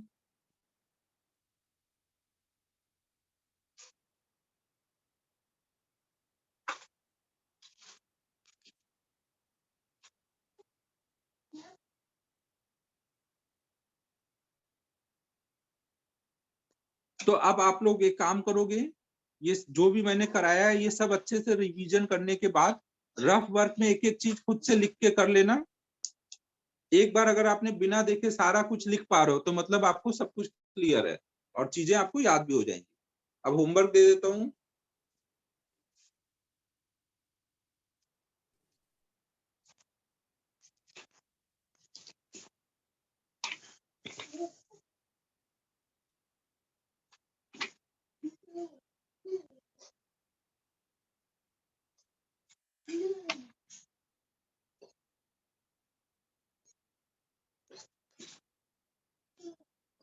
होमवर्क नोट कर लो,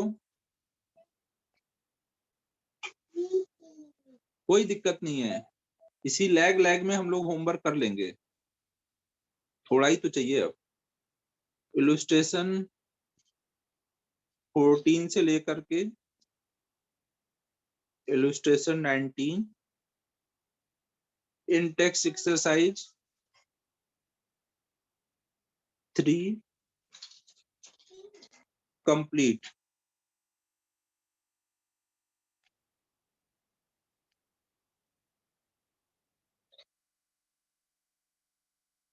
प्रज्ञा आप पीडीएफ अब भेजने वाला हूँ, पीडीएफ से कर लेना, अब टाइम खत्म हो गया है। होमवर्क सबको क्लियर है बच्चों? 14 से 19 है ना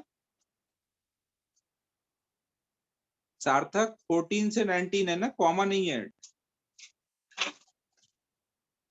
हाँ मैं सेंटर पे रहूंगा भाई, सेंटर पे नॉर्मली 4 बजे तक रहता हूँ, क्लास के बाद जाता हूँ, फिर शाम को 4 बजे तक रहता हूँ। ठीक है बच्चों, फिर कल मिलते हैं। ओके, एप्पल खा लूंगा। बाय बाय बच्चों।